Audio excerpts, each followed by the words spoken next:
Hello, my loves. Welcome back to Chemistry with Kismet Tarot. I am Monica, the Kismet Chemist. And first of all, before we even get into what the reading is for today, I do want to say thank you to all those of you who reached out while I was gone, who sent me love and energy and support along my journey as I traveled to Florida to see my mother-in-law, as well as to get a little vacation. Thank you to those who found meaning and messages within the messages that I shared. Thank you for calling out to your guides and to Spirit, asking for help and guidance while I was gone, and being open to a new way for me to have done my readings. Last week was definitely an experience. It was my first ever week-long vacation. It was only the second time ever in my entire life that I have traveled solo on a plane across the country. Anything like that. It just was very, very much a new experience for me, and I feel truly honored and truly blessed to have had that experience. So I do want to say thank you so much to everybody for being patient with messages, for being understanding on the changes and everything. It really does fill my heart with so much joy, so much happiness, and so much gratitude to know that I have such a beautiful community who is always open but always very, very supportive of any and every endeavor that I embark upon with you guys. You guys are like my you're my divinatory guinea pigs, and I absolutely love it. So thank you so much for being as open as you are. This channel, our community, it really does fill my heart. It fills my soul, and it makes me so, so honored and happy to share my gifts, to share this wisdom, and to be here with you all. So without further ado, today's reading, we are going to be talking about what doorways of communication are opening during Lionsgate 2022. So Lionsgate is an energetic portal, and we entered into Lionsgate yesterday. I am filming this on the 27th and hoping to get it out this evening, depending on editing. But we entered into Lionsgate yesterday on the 26th, so 7/26/2022. It hits its peak on 8/8.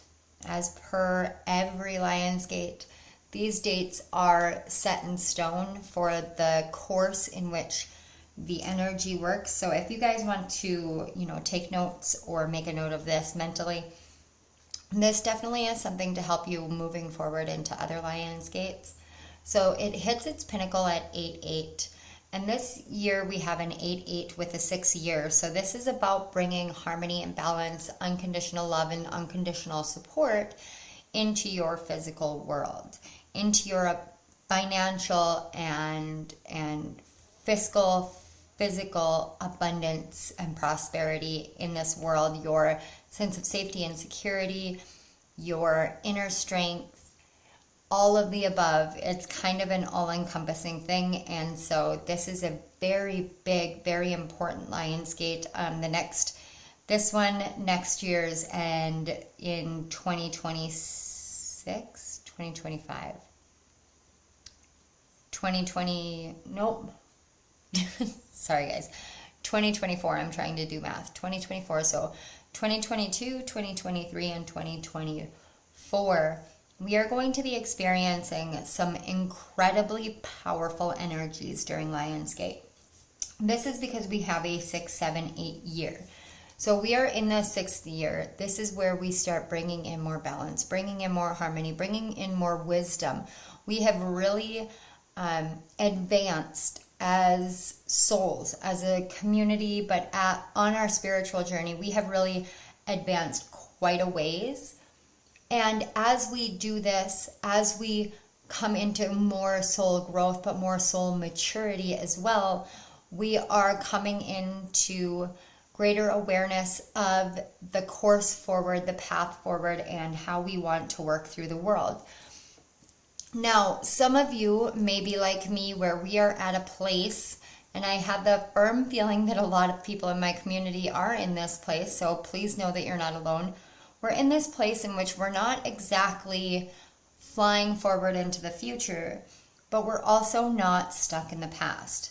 This is not so much what you would call in the spiritual community living in the now. This is more like you know that you're on a sort of spiritual ice. It's like a rest period. I'm hearing the word respite, respite. So we're getting a sort of spiritual respite. It doesn't, sometimes that can look like financial difficulties. It can look like emotional difficulties. It can look as though you are being pulled in 1.5 million different directions and you have zero motivation to move forward. It can look very similar to depression, very similar to a tower moment. Or it can look like a breath of fresh air. For me, this specific respite, and it is not my first, so please know that these happen repeatedly. They happen when they're necessary. They happen when they are something that you are called to embark upon. I don't want to say endure, that's not the right word. Embark upon. In these moments of respite, while there are ones that look like tower moments, so if you are in one of those, please take a deep breath with me here. And know that this too will pass. And I know that that is one of the hardest sayings ever, but this too will pass. You will be okay, I promise. And I don't make promises lightly, and I don't make promises I can't keep. I will never promise you that you'll survive something that you won't survive. If you're on your deathbed, I'm going to be there to hold your hand if I know you and I love you and I have the opportunity. Even if I don't know you and you're in my community and I have the opportunity to do so, I would still do that because that is just who I am. That is a total side note. I apologize. I don't even know why I needed to say that, but I have the feeling that one or more of you are at the point in your life in which you're wondering whether anyone would notice. I'm here to tell you, it would be noticed. So please keep going. Now, I apologize for all of that. We are meant to be talking about Lionsgate. At that 8-8 pinnacle,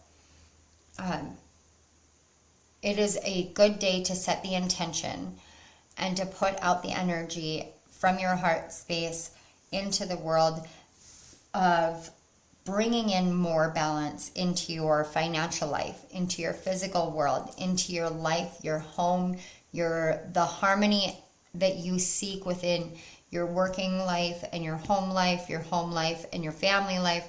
All of these things you want to bring into a greater balance and a greater harmony. It's a great day to do that because it is the peak energy. As that energy wanes, we move forward to the end. Now, 8/12 of 2022 and 8/12 of any year is the end of the Lionsgate portal. As far as Mayan astrology goes, and there are a couple of schools of thought, but from my understanding, based off of channeling and research, 8/12 signifies the beginning of a new Mayan calendar year. So whereas in Western zodiac astrology, just like what I work with, we have Aries season kicks off the new zodiac year.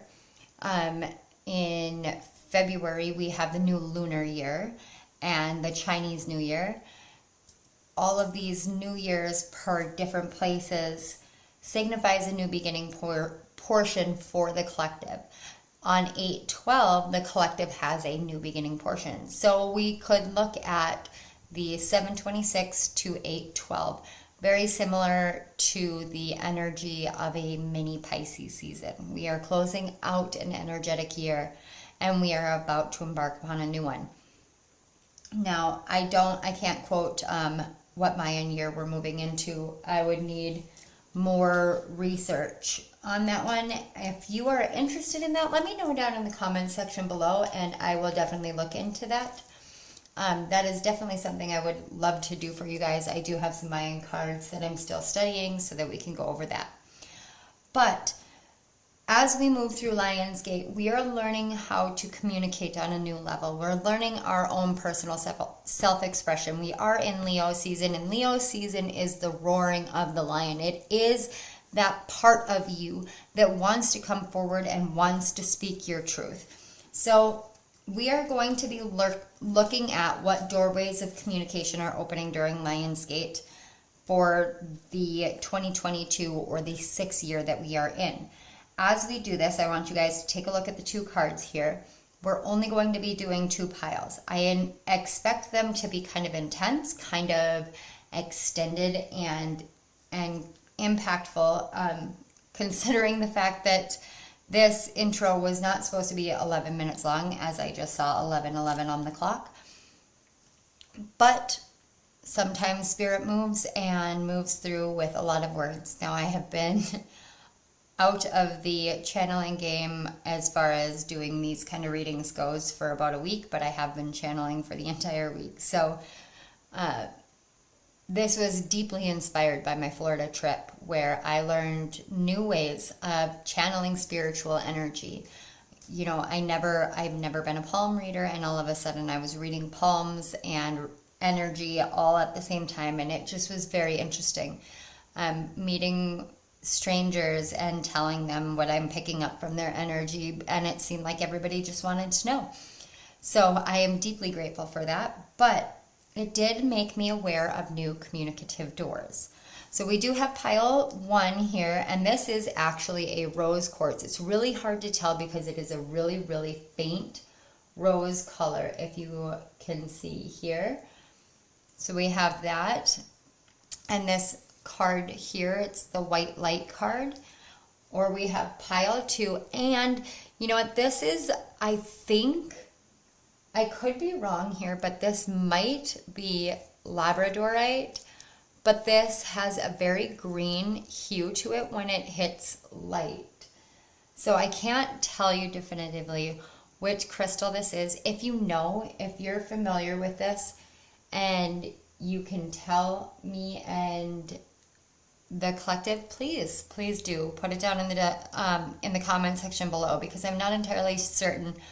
I got this from a bulk set order of natural crystals, and so it didn't come included with like a guide for what all of them are. So this one, it's the green throws me off so much, because even though you can't see it here, when you hold it up to direct sunlight, it's almost see-through green.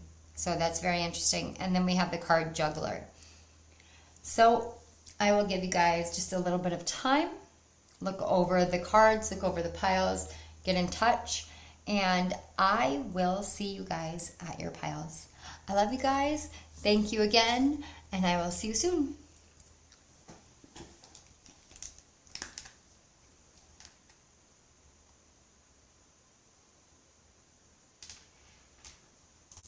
Hello, pile 1. If you chose the first pile, the card White Light and this Rose Quartz Crystal, this is the message for you. So I want to open today's reading with setting an intention. So I would like to set the intention for clear, concise, guided messages to bring higher awareness, greater clarity, happiness, peace, and abundance for my pile 1s. Thank you, thank you, thank you. Okay, pile 1. So we're talking about what doorways of communication are opening during Lionsgate of 2022. And if you missed my intro, Lionsgate runs from 7/26 until 8/12, with the pinnacle point being 8/8. With it being a 6th year, we're working on balance and harmony. So this is a new energetic doorway for creative self-expression, for communication with ourselves, with others, with the divine, with our higher selves, whatever it is. That is what we're working through here today. That's what we're getting more awareness on. Now, the decks that we're using are decks that I use primarily in the realm of shadow work. So I am actually using the Wild Unknown decks, all of which I will link down in the description box below. So what we're going to do here first is we're going to talk about this white light card. So we have the card number 36. 36 reduces down to a 9, and the number 9 is about that last push, that last drive forward. This is about you realizing that you're in the home stretch of something in your life and allowing for that door of communication between you and spirit, you and your higher self, you and your guides to really open up.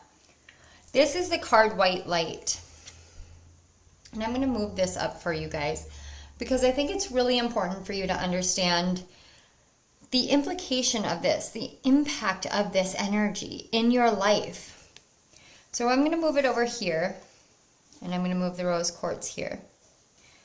So let's talk a little bit about this white light energy, and especially when it's correlated with the rose quartz. So we're talking about during this Lion's Gate portal, this is communication that flows from your soul star chakra, which is above your crown chakra, down through into your higher heart chakra, and then back out your throat. So I'm seeing this kind of loop-de-loop energy, which is funny because it's almost like a backwards 6. Some of you may be Cancers. You may have a lot of prominent Cancer placement. We did just leave Cancer season, and I know in Vedic astrology we would still be in Cancer season. But I'm getting this like energy of this here. So we're going from soul star to crown to third eye to throat to your higher heart center, and then back into your throat. And what this is doing is it's pulling down this energy from the divine, from the higher realms, from spirit, and especially from your higher self, and it's pulling it down through your top chakras. But instead of going down into your heart, it's stopping at that higher heart chakra area, which is all about unconditional love for yourself and for others. And then it's looping back into your throat chakra to help you learn how to communicate on that higher level with your outside world. Many of you, or some of you, maybe you haven't heard this before. Maybe this will be the first time. Maybe you have heard it before. But many of you are what I would call an earth angel. You're attuned to the angelic realm in a way that it just doesn't seem quite natural. It seems natural to you, but not quite natural to the outside world. It's almost as if you feel angels around you all the time. They bring awareness of your presence, of their presence in your life all the time. I'm seeing like little coins. They're essentially, I'm being associated with myself in some ways. So I always know when my angels are around me because I will find feathers on my path. And, you know, if you missed the intro or if you weren't aware, I did just get back from a vacation in Florida. And when I was down in Florida, that was something I spoke about with my mother-in-law, was about the fact that angels always make their presence known in my life by sending me feathers or by sending specific birds with messages. The time I spent in Florida, it was the first time that I had ever seen a pelican that was black. Now, this is, again, I am very provincial. I don't travel often. So this was a whole new experience to me. The final day that we were going to the beach, it was a day and a half prior to me leaving. We went to the beach, and as we were walking to where we were planning on setting up camp, we found a pelican feather. As we got out there, there was a whole flock of pelicans, and they fly just like geese. They fly in a V shape. So they all work together. They harmonize with one another. As we were leaving, we also saw and picked up a pelican feather. So right now they are downstairs drying because you have to actually decontaminate any bird feathers that you find, in case you weren't aware. So I have them drying out naturally. But I have 2 pelican feathers that I brought home with me from Florida. Those were signs that my angels were around all the time. And they literally did this as a confirmatory moment because I had been talking about how they do that. You seem very much in that vein where the angels literally know exactly how to communicate with you, and they do that almost on a daily level or on a daily basis. So it seems almost as though it's so second nature to you that you don't realize how amazing this truly is.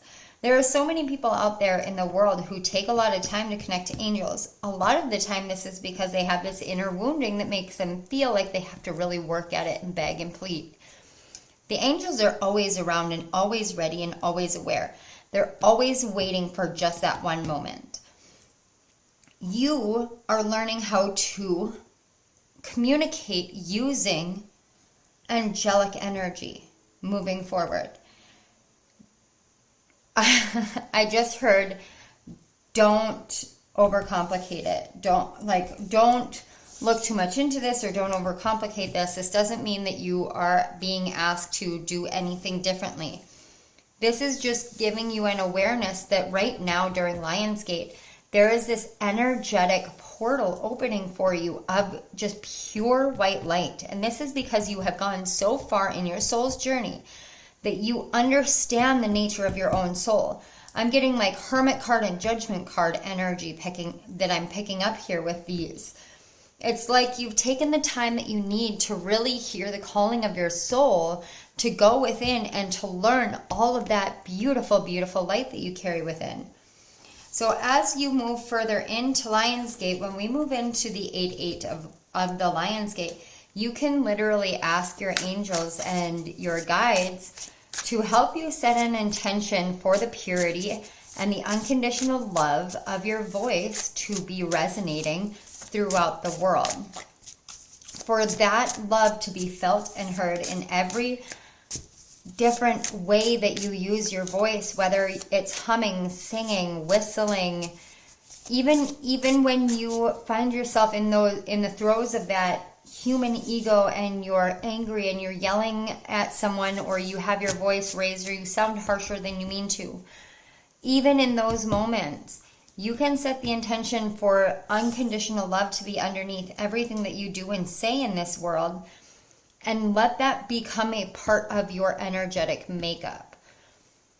It's kind of like opening up a new portal within your actual energy field and saying, okay, I welcome this in, and I ask that this as I welcome it in is actually projected outward, so that other people can understand that no matter what emotions we're going through or situations we're going through, no matter how we utilize our voice, even if we don't feel like it's a creative expression, some of you may even be in customer services and think, well, that's not a creative self-expression.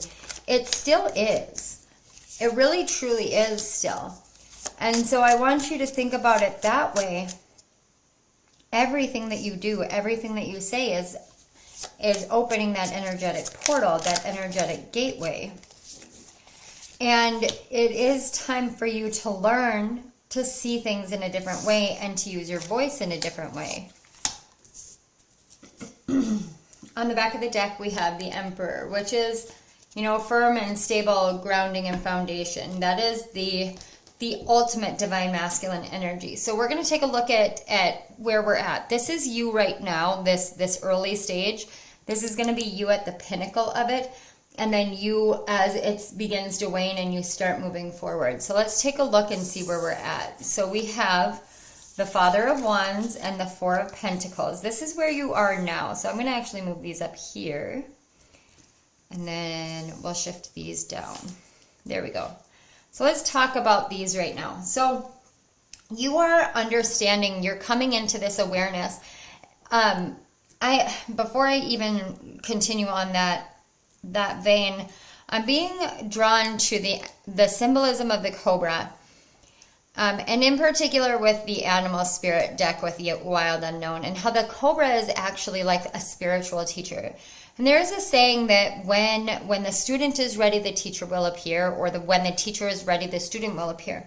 It kind of goes both ways. And the weird thing about that is that's actually what I'm getting from this Four of Pentacles. So normally the Four of Pentacles is somebody really holding on to their pentacles. But here you can see the infinite nature of as above, so below, as within, so without. The way that the elements all work together, north, south, east, and west.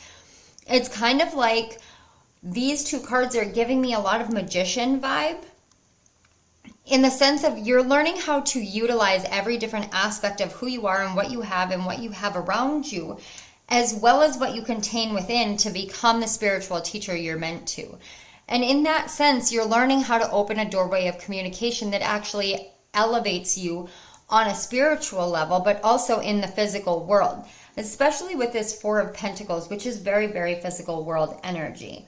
So as you move forward, especially right now, and with the new moon in Leo on the 28th, this is a great time to set the intention that your resources that you have in your life, whether they are physical or spiritual resources, help you to harness that energy and that strength and that power that you have to be that divine masculine, stand up and speak your truth kind of spiritual leader. And some of you may feel very overwhelmed by that by the prospect of becoming that spiritual leader, because you're like, well, you know, I'm not a spiritual leader. I'm not a spiritual teacher. You don't understand quite yet, but you will, that there are so many different ways of being a spiritual teacher, just like there are so many different ways of being a healer. I am a healer. I'm sitting here and talking to you, and I'm helping you heal different perspectives and different aspects within your life. That is a deep form of healing. I'm again being brought to another story. As I was flying back to Minot, which is where I live, I was on the plane, and in front of me was an officer, and he told me he was a federal officer, and I didn't believe him, like, at all. It literally, I had to continue vetting him with people that I didn't, that knew him personally, that I was connected to. So, like, using a third party. Just because I'm so finicky about my energy and about sharing my energy with anybody else in the world. But he sat there and he talked to me about how my energy was, and he looked at me. Sorry, I totally lost track of my story for a minute. So he was talking to me. He asked me about, I asked him what he picked up. He asked me what I picked up from him when I shook his hand, and I told him. And that was a deeply personal thing, so I'm not going to bring that up. But I asked him what he thought that I did, and he actually looked at me and he said, "I think you're a nurse." And the funny thing is the two flights that I had between Minneapolis and Atlanta, both on the way to Atlanta and on the way back from Atlanta, I was sitting next to nurses. On my first flight from Minot to Minneapolis, when I first went on vacation, I was sitting next to a flight nurse.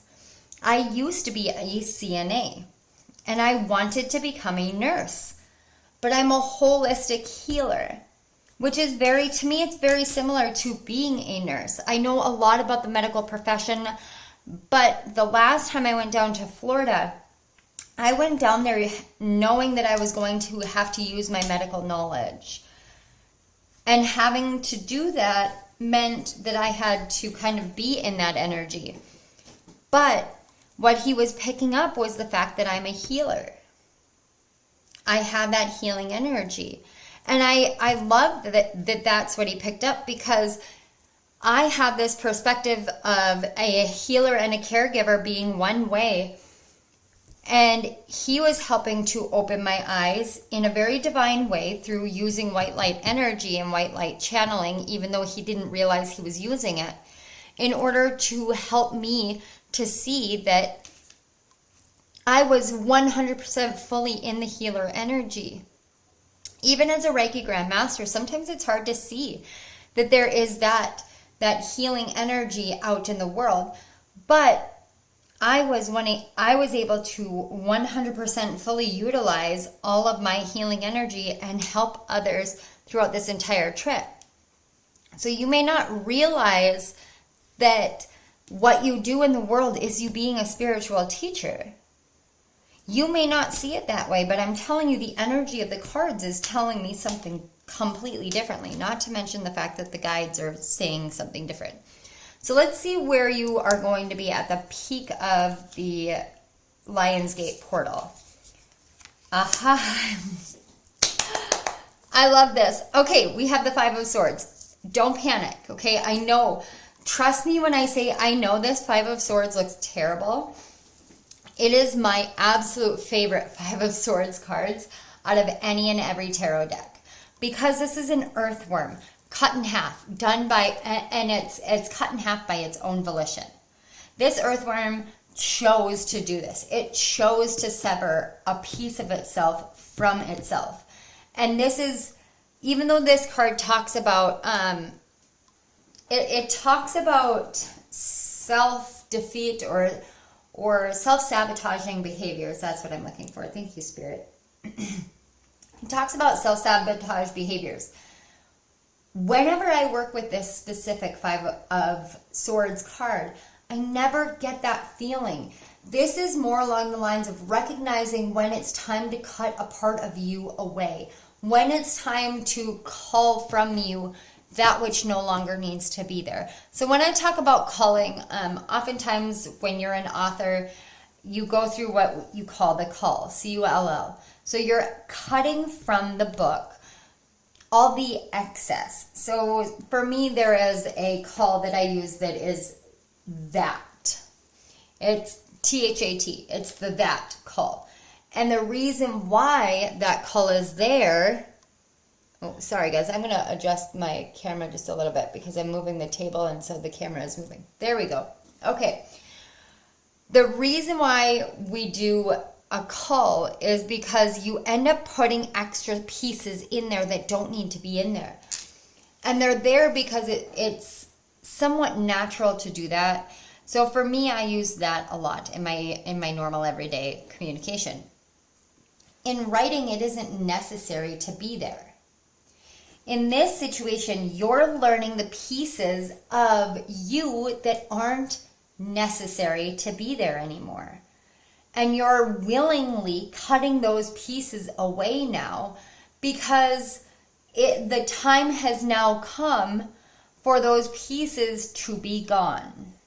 And it's a beautiful, beautiful thing. When you guys start the culling process of the self, the self-cull, we'll call it, when you do that, you don't understand how deep and profound your life becomes because you open up yourself for so much more to come in.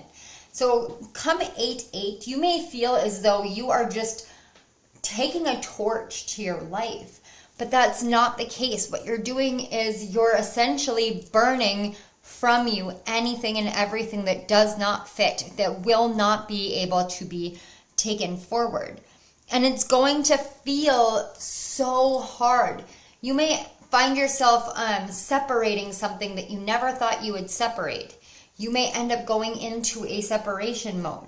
You may be able to actually cut off certain thought processes just cut them off at the head. You know they're about to start and you say, no way. Almost like dropping a guillotine is what I'm being shown. So this is going to manifest in such a multitude of ways because there's so many of you that this is going to apply to. And this is a timeless reading, even though we're addressing the Lionsgate 2022. If any of you guys are watching this, say years down the line from now, please understand that I am explaining to you what happened during this time. I am helping you understand what has happened in your life. Because if you're coming back and you're doing this as, say, like a review process of healing, take this as your confirmation that you needed. That yes, you are genuinely learning these things. If you're watching this when this goes up, know that this is going to continue to impact you for years. As in like the rest of your life, you are gaining a type of spiritual strength and light. It's like, I just heard it gaining wings. You're gaining your wings. It's like you're getting your earth angel wings during this. And it may feel like you're losing things during it. But the only things that are lost are those that are not meant for you, because you will never lose what is meant for you. So let's see how you're going to exit out of Lionsgate with these new doorways of communication with the higher realms. So we have the Eight of Cups. I love that. I absolutely love it. And the Ten of Pentacles. Holy buckets, you guys. I almost swore. I genuinely almost just dropped the S-bomb. You guys are literally walking. When you do this culling of yourself, You're literally going to be happily walking this path forward. So oh, this is the Seven of Cups. I apologize, you guys, not the Eight of Cups. I was like, wait a second. No, this is the Seven of Cups. Oh, that makes even more sense. And it's still, okay. So if some of you resonated with the message of the Eight of Cups, even though the Eight of Cups isn't out here, that is the energy of the Seven of Cups. And it's because of this one cup that's flipped upside down. All the other cups are upright and you've got the moon. So you've got the Six of Cups here with the moon. That's like the illusions of your childhood. However, here's the thing. The illusions of your childhood are not necessarily the illusions. What you're cutting away are the illusions of others from your childhood conditioning. If that doesn't make sense, it will in time. I'm hearing give it space, give it time. It will come back. I don't know what that means. I just know that that's the message I got. So with this Seven of Cups, traditionally the Seven of Cups is like there's a whole bunch of cups and it's all your choice to pick. And some of them have these beautiful golden whatever. They have all these shiny things in them. And the other ones have poisonous snakes or dragons or just things that can harm you, genuinely harm you in them. And it's about choosing the right path. Excuse me, guys. Essentially what I'm seeing here is when you cut pieces of yourself away, you're doing this with the understanding that both sides are regenerative. So for those of you who have gone into a separation mode, whether that's in your relationship with you and another work employee, or you and a job and you have gone your separate ways, both of these things will flourish in the future because it's going to feel as though you were given a bunch of options and you aren't really sure which one you chose, and Spirit is coming through to say, when you do this, no matter how it appears in your life, just trust yourself completely, because when you do this, you have look at the choice that you made. You made the Ten of Pentacles choice. The Ten of Pentacles is, and especially with this one, as you can see, all of the chakra colors, this is alignment to a T for your highest and greatest good and for the highest and greatest good of everyone in the world. Not just your life, but in every life. And oh my gosh, you guys, as I'm picking this up, I've got the earthworm on the bottom of the deck. Is that not synchronistic? So with this Ten of Pentacles, it's literally saying when you choose to cut the pieces from you or cut yourself away from certain things, certain people, certain situations, whether that be work, relationships, even family, it could be bad habits, whatever it is that makes you feel like you're being poured out of instead of poured into. When you cut those things out and away from you and you move on, giving yourself the time to adjust, you'll understand that the choice that you made, as hard as it was, as painful as it was the one that was exactly what you were meant to do. Sometimes we just have to do that. Sometimes we have to be like, okay, I understand that I want safety and security. I understand that I have the power to create the safety and security in my life. But I also understand that this is not making me feel safe and secure. It doesn't make me feel that way. And when you don't feel that way, then it's okay for you to just cut it away from you.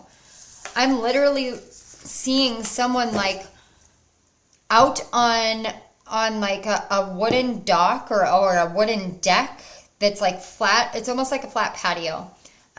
For some of you, it'll be a flat patio. For others of you, it'll be like a wooden dock. And the sun is setting. And you're just crying and crying and crying and crying and saying, I don't know why. I don't understand. It's okay. If you hit this point, if this resonates with you, even if you haven't gone through that, understand that the feeling that you have in that moment is the one that's calling you to pick your cup finally. Once you pick your cup, that's when you move into your abundance. And it's not so much moving into an abundant state that you don't have already. It's just understanding that you have always had it contained within you. And it's going to be hard. I can't tell you it's not going to be hard. I wouldn't lie to you guys. sometimes cutting things away from us and moving away from the things and the people that we loved, it's so damn painful. It's so painful. But sometimes it's literally all you can do to breathe again. So let's get some messages from the animal spirits. Spirit and guides for pile 1. Okay.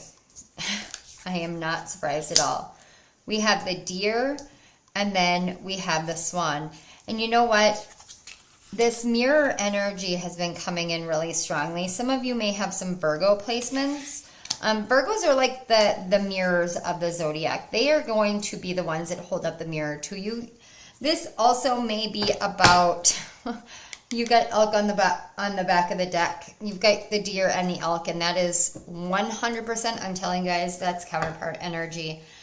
Twin energy, twin flame energy, soulmate energy, just anything and everything. And you know what? I'm caught up here for a minute before we move on so that we can talk about these animal energies for you guys.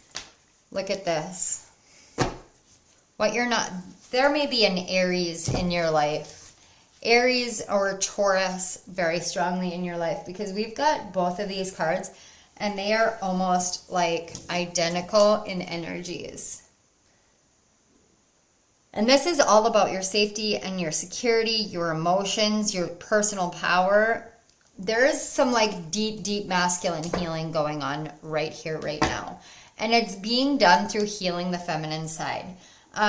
Alternately, and please don't shoot the messenger, some of you may be cutting out a feminine energy from your life. Some of you may have felt this sense of security and stability from a feminine energy in your life, and you're realizing that you need to walk away from it. Now, a feminine energy, I'm talking about divine feminine. This is not necessarily someone who is gender specifically considered female. It could be. But a deer is more, you think about a doe, you think about like Bambi's mom. Okay, so Bambi's mom got shot and killed, and that left Bambi in a state of having to learn so much about the world all on his own. But sometimes we have to lose that feminine energy. The deer can be a very finicky creature. It can be very spookable. You don't want to be that way in your life anymore. What this is telling me is that your divine feminine energy may have been very easily spooked away, and it's time for you to let that out. Because what you're about to see is when you let your divine feminine energy out and you cut away from you all of those beliefs and the things and people and places and whatever it is that you need to cull from your life, you're about to see all of the beauty that you contain within yourself reflected back to you. Now this swan, when you look at the swan, it may appear as though it is looking at its outward reflection on the water. But really what this is telling me, what I'm feeling from this is like an emotional depth being reflected in the outside world. This is you learning how to be as authentic to you as imaginable in a way that you have never allowed yourself to be, because you've always felt as though you would be vilified. It's through healing the feminine that your masculine comes out in a healthy manner. So let's find out what archetype we're working with. So we have the ring. I literally just heard one ring to rule them all. And then on the back we have the medallion. So this is literally, if you think about it, when you get married, you're given a ring. Okay, so I've got my wedding ring on, and then I've got this ring here, which is my Moldavite ring. But there is a significance to rings. There's a significance to the hand that you wear a ring on, the finger that you wear the ring on. There's a significance to all of that. But if you also think about like a ring of light, or you think about even the energy of the solar system, this is giving me very Saturnian vibes more than anything. And Saturn is surrounded by rings. This is more about the cyclical nature of the world that we live in, but also of the spiritual realm. Everything is in a circle, and sometimes we can see it as a ring, or sometimes we see it as a spiral. But as you're moving forward, there is this essence of commitment coming through to you. And some of you, okay, I have to say this because it comes through, which means I have to say it. And I apologize if I sound so disgruntled, but Spirit and my guides know that I try to stay as far away from relationship readings as humanly possible, just because I really enjoy having my relationship be on an even keel. And sometimes bringing in outside energies can actually impact that. But some of you may be getting into a high level spiritual and physical world commitment throughout Lionsgate. And when I say high level, I mean engagement, I mean married, I mean true commitment style here. So that may be the case for some of you. If that is, congratulations. I am married myself. I mean, if you haven't been here before, you don't know this, but if you have, you know I am married. I am happily married. It is my second wedding, or my second marriage, and I could not do this life thing without him ever. I just couldn't do it without him. He is my best friend. He's my guide. So some of you are coming into that state. You're learning, you're meeting your second person. You're meeting your next level energies. For others of you, there is a divine union occurring between your masculine and your feminine energies. And that is a beautiful, beautiful thing. There is a high spiritual commitment coming through that is based upon this calling that you do, so that you are able to balance your feminine and masculine, so you're able to see the beauty that you hold within. And so, yeah, this is huge. This is huge. The doorways of communication right now is literally your inner self, your higher self. It's this energy of balance, of harmony, of love, of wisdom, in a way that I've never seen it before. This reading feels like it's been all over the place, but I feel like you're going to know exactly what I mean. And even if you don't know right now, it's going to play out in such an exacting way in your life that you're going to go, okay, that makes perfect sense. So let's find out what closing energies we have, or closing messages we have. We're going to do it again in 3 parts, with the beginning, the middle, and the end. So I have to read these from the book because these are a brand new deck. This is the Wild Unknown Alchemy deck, and it's brand new, but I have barely worked with it, and then I went on vacation almost right after I got it. So I am going to read from the book. So in the beginning of the Lionsgate portal, we have the card Margarita Preciosa, like precious. I probably butchered that. I apologize. And it says the new pearl. So let me get the book out here, and I'll go ahead and show you guys this. The Wild Unknown Alchemy Guidebook. Yeah. Okay. And like I said, I'll link all the cards in the description box below for you guys. So I'm going to flip all the way to 44. Fours. 44, 4. So 4s may be significant to you guys. 4s, 5s, and 7s. Because this is 57, this is 5, this is 7. And then we've got 4s. So those are numbers to keep an eye out for. Wow. Wow. Yeah, we even had the Emperor on the back, which is the card 4. There's definitely something there. And 59 is 14, which is temperance energy. Anyway, okay, we're going to move on here.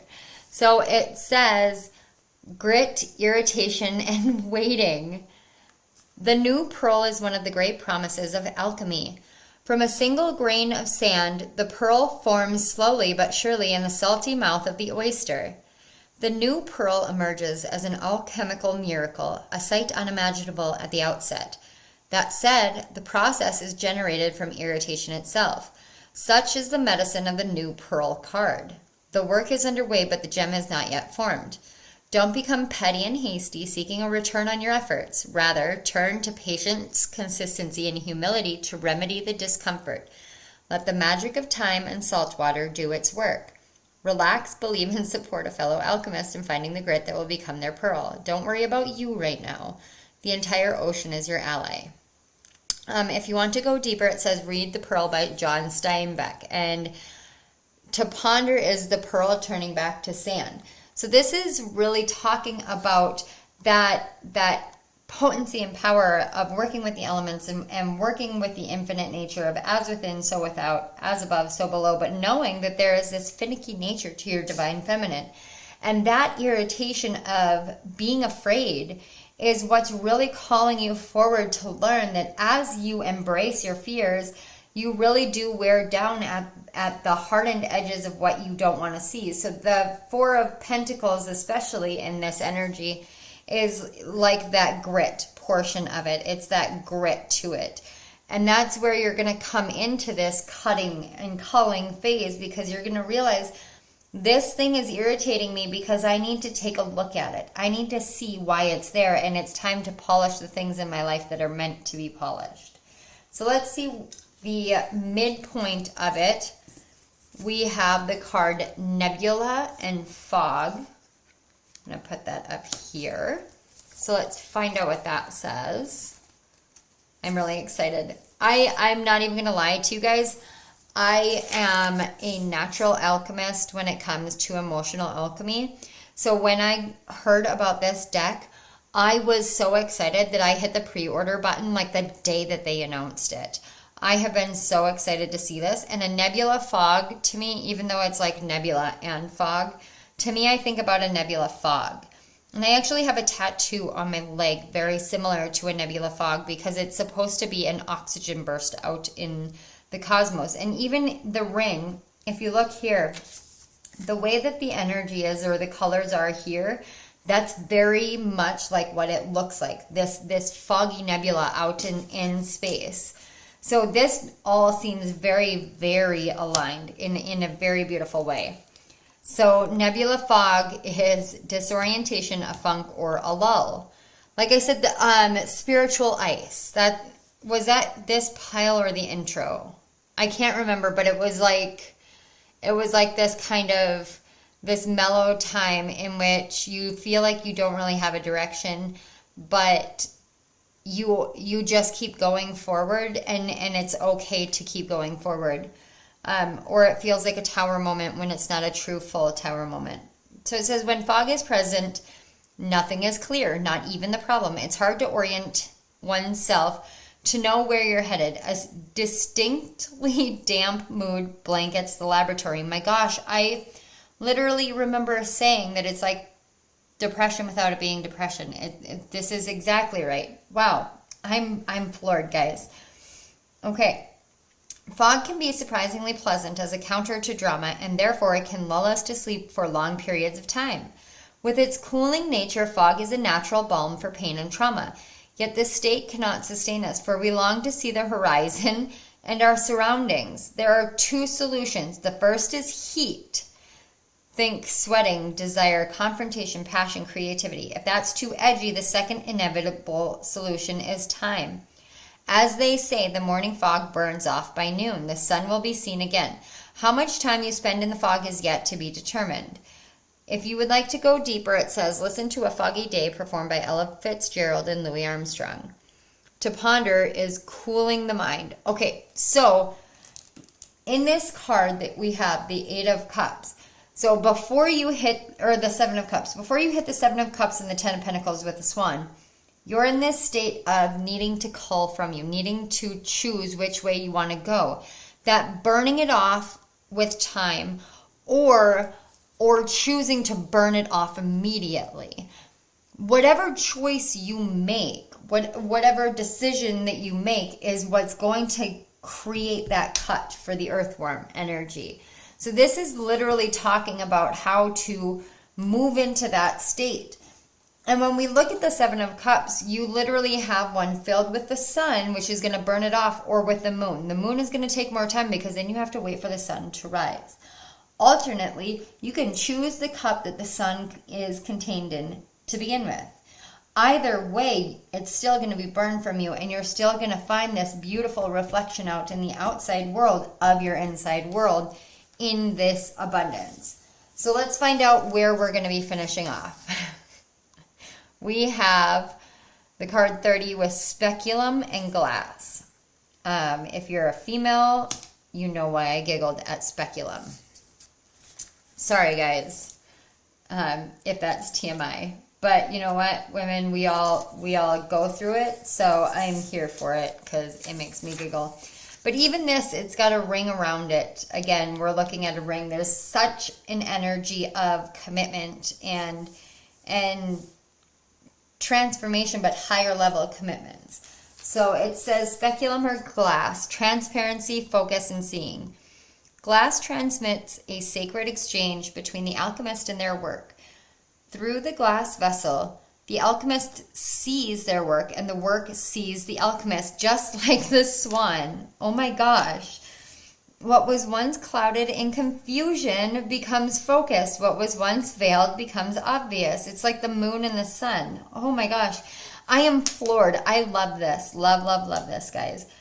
How are you currently seeing the world? What is your perspective?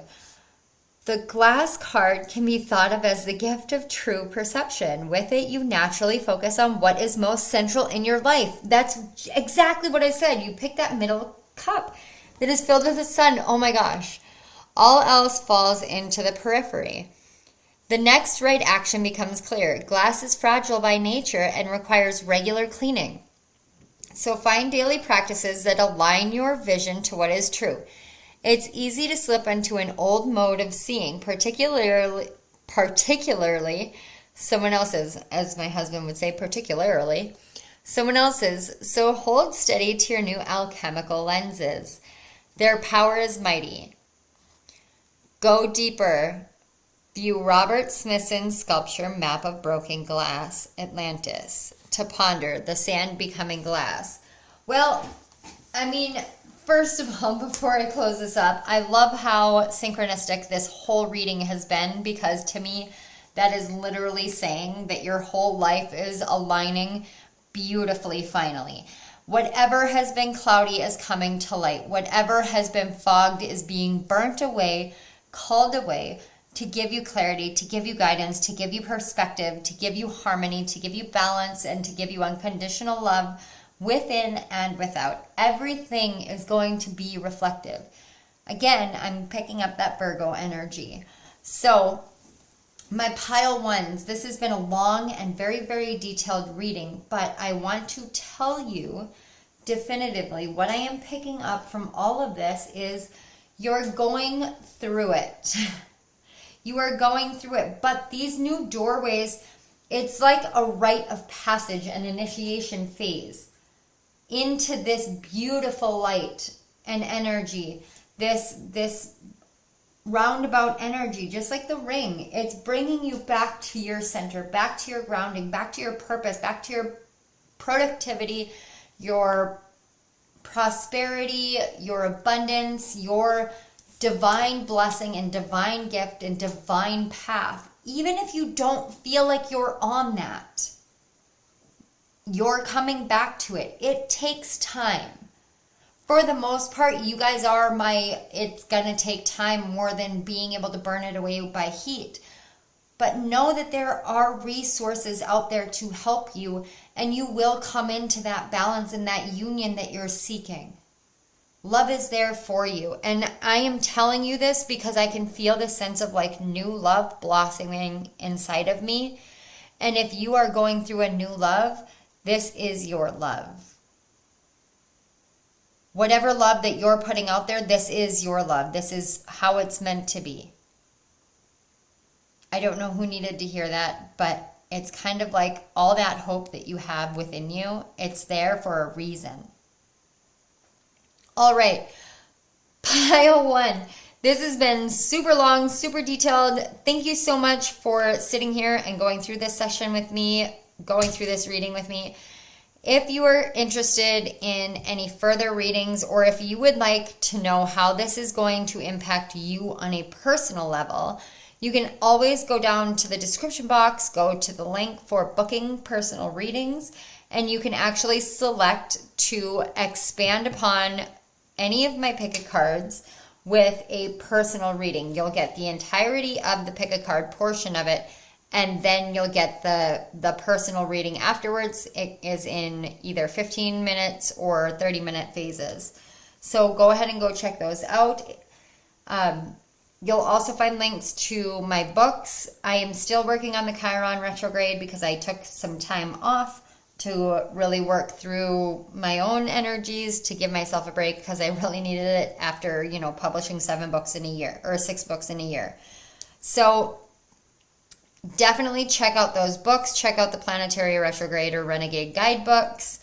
Those will help you tremendously. I promise. I can tell they are so great. They have gone international. So thank you so much to all of my international readers and subscribers in Italy, in the UK, in India, in Germany. You guys are amazing. Thank you so much. Anyone else, wherever you're at, thank you so much. I can't even tell you what it means to me. I call my mom crying when I see these things.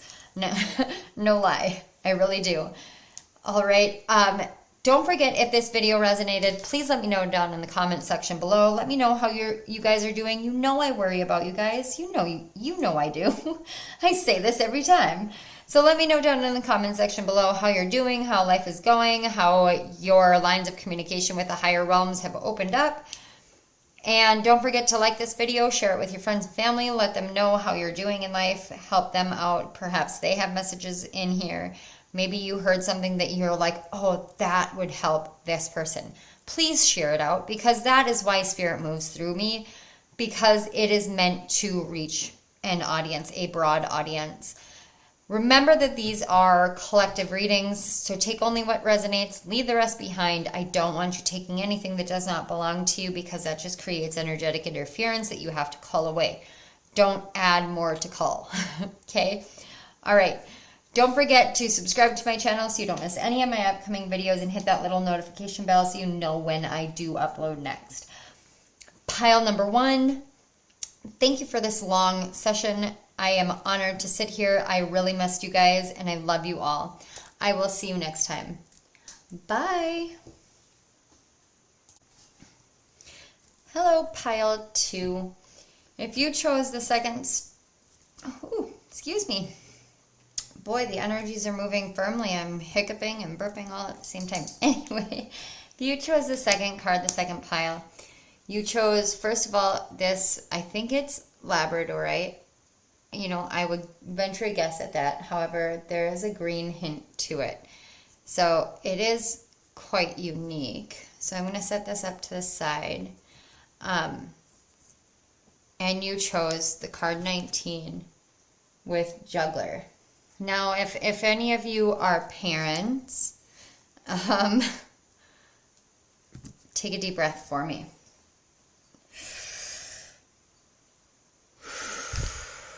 All right.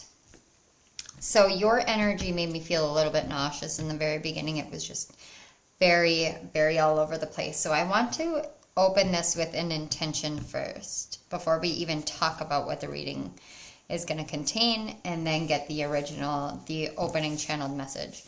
So I want you to close your eyes, open your hearts.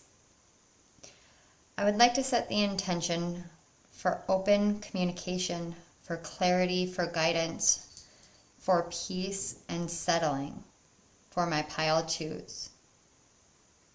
Thank you, thank you, thank you. Okay, so pile 2. This Lionsgate, and if you skip the intro, I totally understand. It was much longer than I planned it to be. But I did go in a lot more detail about Lionsgate, which is what we're going to break down this reading into, is 3 parts for the 3 sections of Lionsgate portal energy. But Lionsgate is an energetic portal that is here to usher in some sort of change, some sort of expression and openness. And we're looking at doorways of communication. Now, with your card, the Juggler, you've got the number 19, which correlates to the Sun card in Tarot. It also reduces to a 10 and then to a 1, which means that we're going from the Sun to the Wheel of Fortune to the Magician. So we want to go back down to the basics, to your resources. Because if you are sitting here and you have so many things up in the air, and as you can see here, I mean, there's a pacifier, there's a cup, there's shoes, an alarm clock, there's money, a house, dumbbells, there's all this social media interaction and internet and a book. You may be doing so many things. So there's this scene in Friends. If you haven't ever seen the show, please bear with me. But in Friends, Rachel's little sister decides she's going to go the path that Rachel took, and she's going to tell her daddy where he can stick it, and she's going to go off on her own and forgo all of her money because her dad told her she needs to go learn from the one daughter he's proud of, which is Rachel, because she essentially said, you know, I don't need your money, I'm going to do this on my own. And something that Rachel says is, you know, you heard about the girl who did too much too fast, right, Amy? And she says no. And she goes, well, she died. Okay, now I'm not, don't panic. I'm not saying that you're going to die. I'm just saying there is this essence of you're doing too much all at one time. You are only one person. You have two hands. Two. I know it would be really easy to be like, oh, I wish I was an octopus. I would have 8 arms, 8 hands. I could do so much more. But do you really want that? Is that really what you want? Like, Spirit is coming through so strongly and being like, okay, it's time for you to see what is it that you really want, because you're juggling everything and you think that you have to put it all on your own shoulders, and you just don't. It's time for you to allow a few things to fall by the wayside. Obviously, I'm not talking about, you know, keeping up with your bills or, you know, spending needlessly or anything like that. But what I'm talking about is the essence of doing more than what you should be doing. Forgive me, guys. I'm going to just readjust the camera here. It keeps getting shifted, and that's because it's on a desk that's just a little bit shaky or grounding. But you're being asked here to really, truly think about what it is that you want for your life, what you can handle carrying, and what can be shared with others. And that's the most important. So when we're talking about what doorways of communication are opening during the Lionsgate portal for you, this is literally like you learning how to speak out and ask for help in the physical world with the people around you. Whether that's asking your kids to do chores. Like, we have a chore chart on our wall for our kids. They have all these chores. And they have to do their daily chores. You know, make the bed, clean their rooms, get dressed, take a shower, and do what they're asked to do. Sorry about the fuzziness. Let's get you guys. There we go. I wanted to make sure we got you guys focused again. There. I apologize for that, guys. I know how much I hate when I'm watching a video and it gets all fuzzy. So what we're talking about here is learning how to ask for help. Yes, there are pieces that, like, you're the one who knows what you're doing. And I understand that. You know what? So does Spirit. So do the people in your life. They truly do understand that there are certain things that you are the one who is the best at handling.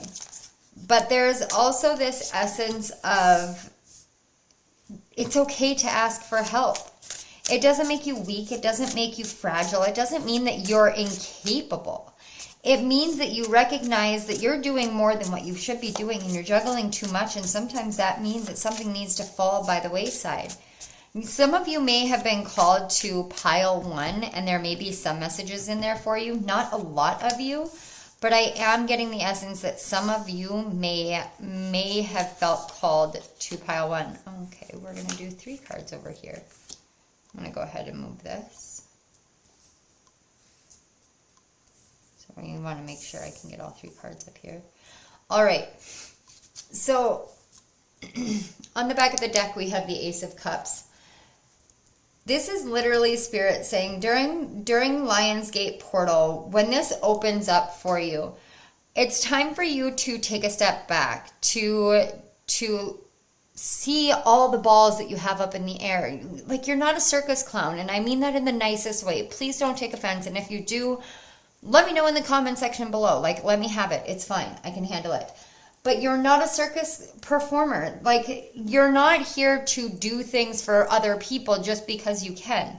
Just because you have the capability doesn't mean that you're here to do that for them. This is about the path that you're living in your life. This is about doing what is right for you on your journey. This isn't about you doing anything for anyone else right now. Right now it's about saying, okay, these are all the things that I am handling. Can I continue moving forward in this way? Can I continue having all of these balls up in the air? Because it's starting to make you feel physically sick. And when you start having all of these physical symptoms, it's easy to be like, okay, I need to go see the doctor. And yes, go see the doctor. Like, I am not a medical professional, so please don't take my word as law. But there's also a spiritual, energetic interaction occurring here. And your body is going to tell you what you can and cannot handle. Now, I'm going to tell you guys a story. It's not something that I am super thrilled about, but Spirit's calling me to share. It was a few months back, and we had one of the worst snowstorms that we have seen in years. Like, years. I do mean years. We got 3 feet plus of snow. Now, that was the worst snowstorm we have seen in years. And at the same time, during that, I found out that, oh, I apologize, guys. I found out that my bank account had been levied because of a old medical bill that was not my medical bill. It wasn't ever sent to my house. It was something that was, it just was a really crap situation with my ex-husband's wife, you know, whatever it was. But in that moment, I picked up the phone and I called my mom because I knew I couldn't handle this myself. I was way out of my depth. I was so overwhelmed. Everything was just piling up and piling up and piling up on me. And I was doing my best to keep my head above water. I felt like I was drowning. I couldn't get out. I couldn't survive. I didn't know how to survive without chaos. And I couldn't calm down. So I called my mom up to talk to her about this, and she suggested that I make like one very simple phone call. In that exact moment, I could not have made that phone call. I collapsed to the floor, sobbing, and I hung up on my mom. And when I do that, she knows that's like a red flag for my mental health. So she picked up the phone and called my husband. While she was talking to David, I was throwing up in the bathroom. My body was literally saying, you cannot take this on. This is not a burden that you can bear. You need to ask for help and accept the help that is given to you. I am a mother of 4. At the time, all the kids were living with us, and I was trying to keep us afloat. I was trying to make sure that my kids could eat, that they had clean and nice clothes, that all our bills were paid, and we kept a roof over our head, regardless of whether it meant that I could eat or not. This is how serious our situation had gotten. We were taking care of everything that we could. I was not taking care of myself because my kids came first, my husband came first, my house came first to make sure. And then I was doing readings like this during this time because it was while I was running this channel.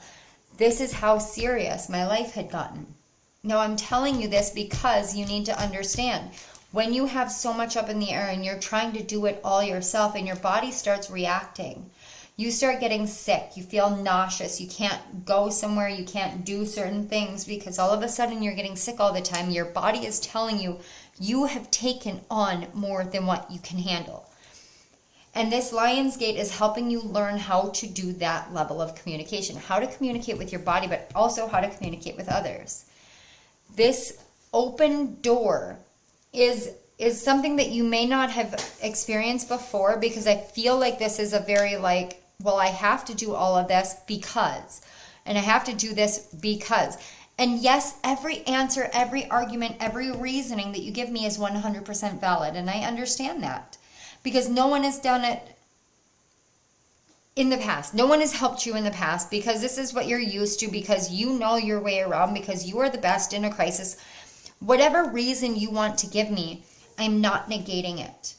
But I am telling you that moving forward, your body, your mind, your heart, and your soul, and especially spirit and your spirit guides are right here saying you cannot continue moving forward in this way. It is too much for your mind. It is too much for your soul. It is too much for your heart, and it is too much for your body. A change needs to happen. And then open yourself up to whatever change that is. And know 100% that the change that you make is 100% supported by the divine, because the divine is leading you right now. Everything that you feel like is up in the air, that you're watching, that you're monitoring, that you're taking care of, that you're handling, you're not meant to move through life handling life. You're meant to experience it. You're meant to feel it. You're meant to enjoy it. You're meant to live it, but not to endure it, to handle it, or to maintain it. And I am being as firm as I am because it is time for you to understand you have divine help, you have divine protection, you have divine awareness. All of that is inside of you. Now it's time for you to look around and allow yourself to see all of the love that you have around you. And it's all going to feel brand spanking new. It is. And that's because you're learning how to see it in that light, because it's something that you're not used to, but you have not come this far just to have everything that you've done fall apart. The divine doesn't work that way. They're not going to strip you. They're not going to punish you. They're going to help you. Now is the time for divine help in your life. So we have 3 sections here. This first one, these 2 cards are from 726 to 88, or 87 rather. And we're looking at the beginning phases of the energetic portal of the Lion's Gate. This middle card is going to be that peak day. Any information that you need is going to be based on this peak day. And then these 3 cards are actually where you're moving out of. When you move out of Lion's Gate, this is what you're taking with you. This is where you're moving towards. So these 3 cards are based off of 8-9 through 8-12 and beyond that. So let's take a look at the beginning here. We have the card 8 with Justice and the 4 of Swords. Oh my God. You guys, seriously. What was I saying? Okay, so Justice card is talking about the balance of everything. It is talking about divine justice, divine balance, divine truth. It is a cause and effect. Think about it in this sense. There is a cause and effect here. The cause is you're carrying too much. So you ask for help. The effect of asking for help is you receive help. That's what you're being given. There is this karmic, cosmic rebalancing in your energy, but also in your outside life, because this Juggler card gives me so much like physical world, physical reality situations. And all of that is coming back into balance because you've been carrying too much for too long. And it is time for you to rest. It's time for you to take a break. It's time for you to meditate, to rest, to realize that you're one person. And through that rest, I'm seeing this beautiful confident awareness and awakening of your spiritual gifts, of your third eye, especially with this Lamb here. It's like you have this understanding that you have this innocence within you that your inner child is calling you to allow yourself to embrace.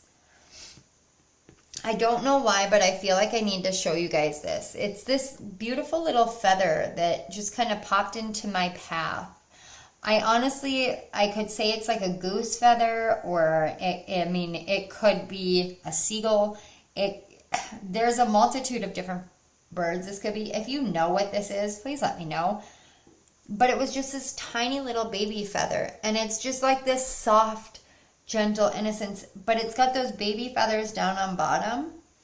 And that's kind of what I'm feeling, like you've grown up enough, but internally you still have that inner child that's wounded, that needs your love, that needs your affection, that needs your attention, that needs you to embrace all your gifts. And in order for that to happen, you have to ask for help. And when you ask for help, you will receive it. And as you move forward through 7/26 to 8/7 of 2022, you're moving into a state of balance and harmony and justice, and those scales being rebalanced in your life so that you can take breaks and rest. And trust me, please believe me when I say, I know how hard it is, this concept of rest, this concept of taking a break, because I don't do it well. I needed a vacation from my vacation. I literally slept for like 24 hours after my vacation because I have a hard time saying no. So I went and did all these things because I didn't want to let anybody down, but I was so exhausted. Granted, I went through these experiences that I'll never be able to duplicate. So it always panned out to being a good thing in the end. But man, I tell you what, when I came home, I was so exhausted. It was like, okay, I have to take a day to rest. Even though I literally have been having visions of doing this reading, this particular reading for you guys, I've been having visions of it since I was in Florida. And I chose to wait until I came home because I genuinely wanted to give myself a break. As much as I possibly could, I wanted to give myself a break. And I'm not used to that because I truly am the same way about this. I have always been someone who needs to make sure that I maintain a level of control in my life and control over myself and over my life. And especially after getting sober, I don't like to engage in things that take away my sense of control and consciousness. And that is simply because I spent so much of my life numb to certain things, numb to certain people, numb to my gifts, numb to spirit, numb to my path in life, because I was scared, because I thought that I would have to do everything alone, because I thought I was alone in it. And it took me getting sober and asking for help before I realized I've never been alone, and I wasn't ever supposed to be alone. And the same goes for you. You aren't meant to be alone.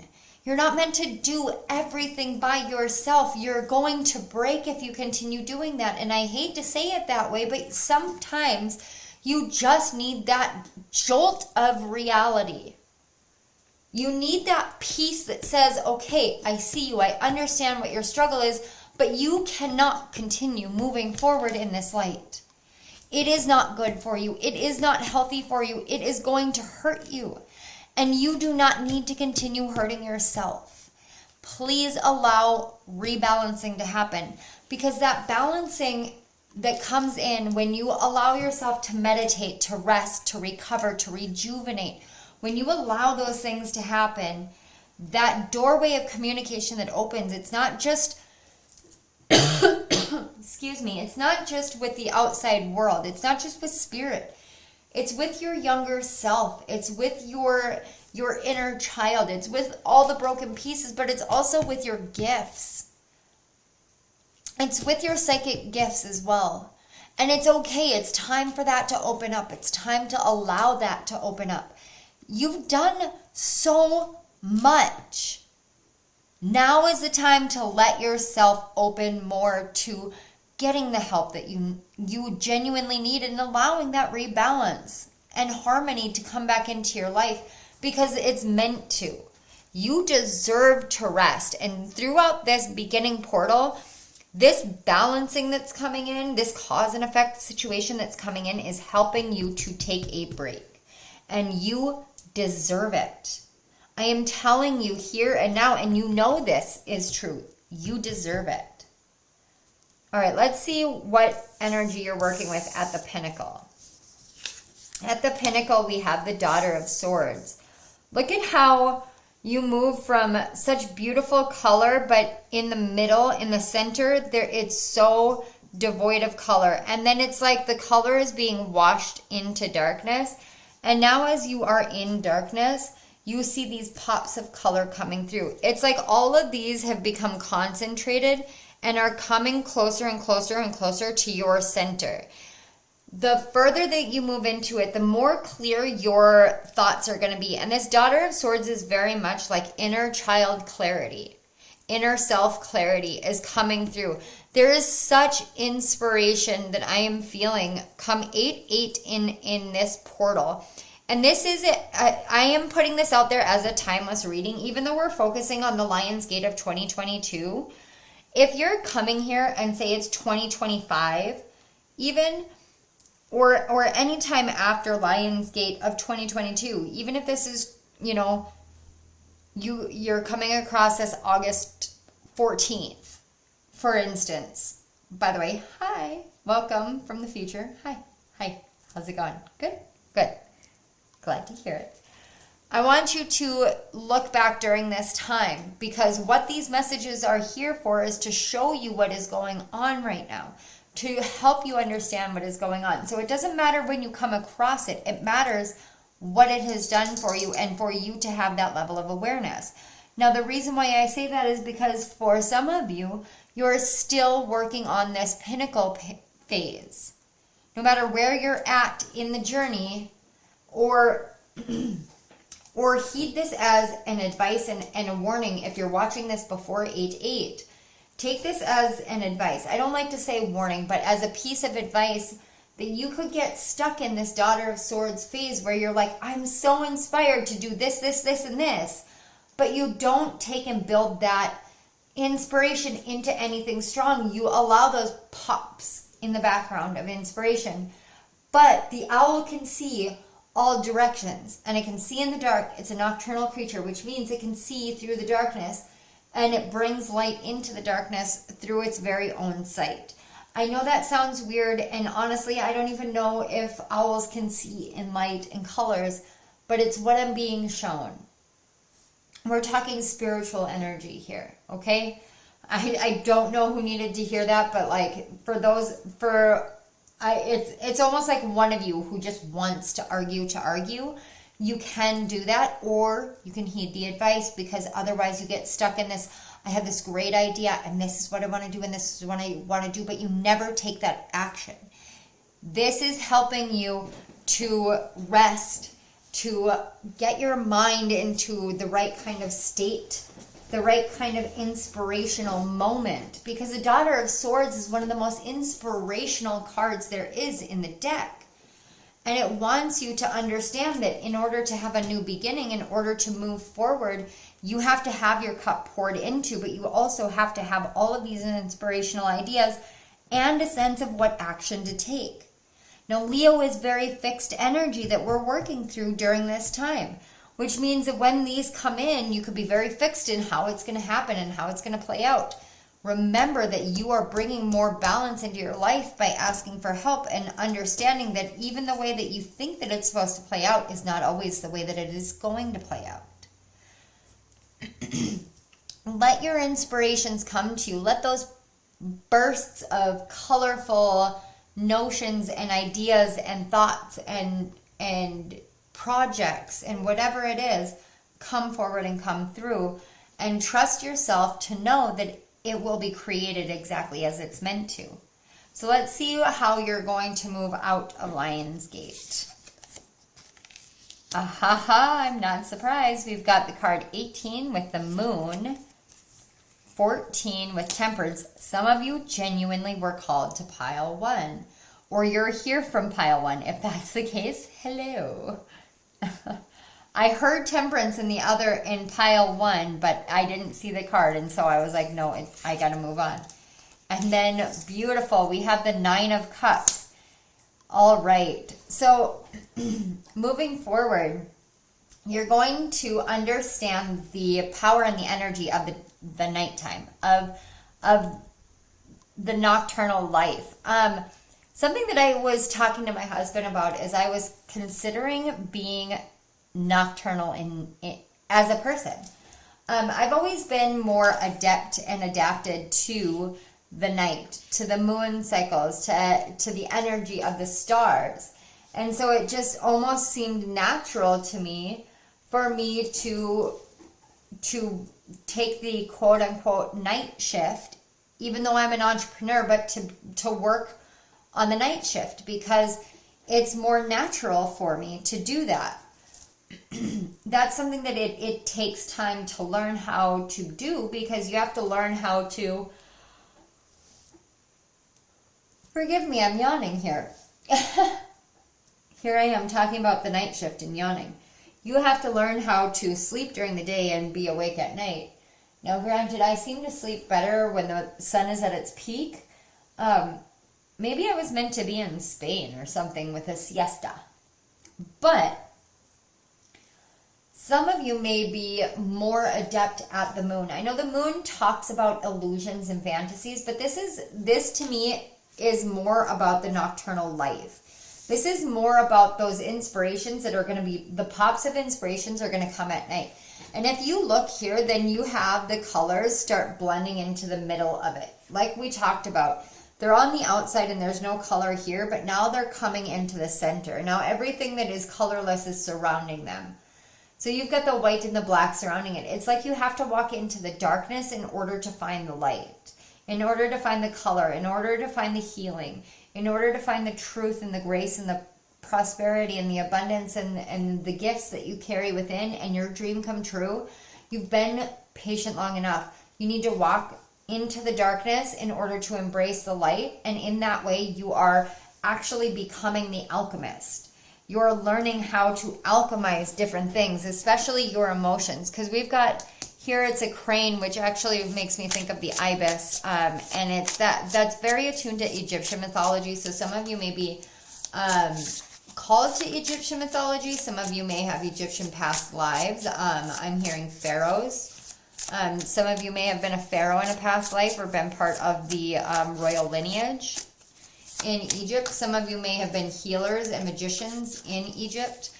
Some of you may be part of the original Romani, and the original Romani were actually Egyptians, but they didn't really have a name. So I'm talking about the original gypsies. I apologize. My cat can smell the crow feather on my, oh my God. Can smell the crow feather on my, on my altar's face. Oh my gosh, you guys. Seriously, the crow came out right then as she's sniffing at my crow feather. You cannot make this up. That is so crazy. And then we have the bat. Oh, see, what was he talking about? Nocturnal. Okay. And then we have the cosmic egg on the back. And the cosmic egg is literally about the end and the beginning of all things. This is the divine essence of spirit, of spirituality. So in the beginning of this, you're working with the crow energy, and the crow energy is very, very magical. It is very magical. It's very much like you may be drawn to the Norse gods, to Odin, to Freya, to Frigg. There's a plethora of other ones. I'm still learning them and working with them, but Odin and Freya are two of my main guides. So the crow I know is very adept at that, but the crow has got this keen insight and wisdom. And look, this is what gets me. You have the Justice card with all the colors on the outside, but the crow is holding those colors. The crow knows that it contains the colors, that it has a grip on them. And what it takes is for you to be willing to work with the crow energy, to listen to the cawing, to listen to the keen insight, to the wisdom, to the pathway forward, to listen to the advice that it gives. because the advice that it gives is always one of help. And that, again, we talked about you asking for help. It's so important. It's so important for you to understand that nature of help, because help is coming in, and it may come in a form that you're not used to. So for instance, you may awaken to gifts within you that bring you messages that don't feel like they're meant for you, but they are. For instance, it's been about a year and a half now, in which I was meditating and I heard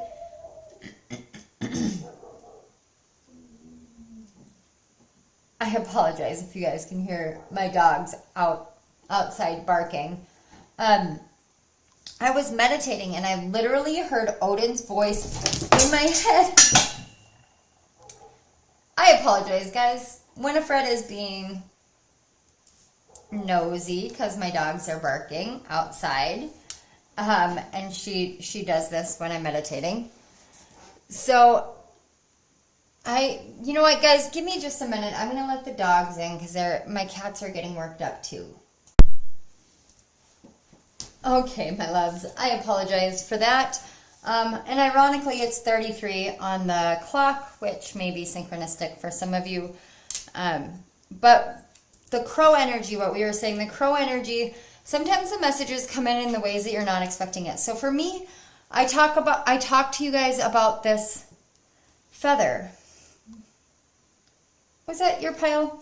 I think it was. But my angels always leave me messages, whether they are feathers or coins, whatever it is. Oh, that was pile 1. However, the message still resonates here. Again, this is why I said some of you may be called to pile 1, or maybe hear from pile 1. You may be getting messages, or you're getting help in a way that you're not necessarily accustomed to. But in order for you to understand how these messages are coming through, you have to learn how to see the light in the darkness. And like I said, you need to go into the darkness to find the light, to find what you carry within. And the crow is going to help you. The crow has that keen insight, that wisdom and perspective that is not the norm, but it is there. So there was a time that I was meditating. That's what it was. I was telling you guys about my meditation. This is why I say it might come through in a way that you're not expecting. So when I found out that Odin was one of my guides, the way that I found out was I was in a meditation. And as I was coming out of my meditation, I heard so strongly, so profoundly, and it made my heart race, and it made my breathing like stutter, because I heard, "Who are you, Monica?" But I'm telling you, when I say I heard this, I literally heard this in the form of like a deep, loud, profound, masculine voice. And something inside of me knew in that moment, in that instant, I just heard Odin in my head. Now, there is no reasoning with that. You can't change that thought process. It is just there. You just know sometimes. Sometimes you just know. Now, if you're somebody who doesn't just know because you're juggling so much and you're carrying so much, this doorway, this communicative doorway that's opening up is clairsentience and claircognizance, especially claircognizance, where all of a sudden there are things that you just know. You just know. Something inside of you is saying, okay, I know this. I know this to be true. Whether it is true to anyone else, you know it is the truth. There is something in essence about spiritual truths here coming to light. Now, we're going to take a look at the archetype card that you're building, but this is where you're coming out of for an archetype. You're coming out of the sustainer. And the sustainer card talks about somebody who takes care of everything. It literally talks about somebody who takes care of everything. You sustain everything and everyone in your life. So you're moving your way through that energy and into, yes, the offering. Okay, don't panic. Please don't panic. And I know we haven't talked about that. We're going to get there. This is about you being willing to let things drop from your responsibility. That's what this offering is talking about. Because when you do that, you make space for inspiration to come through.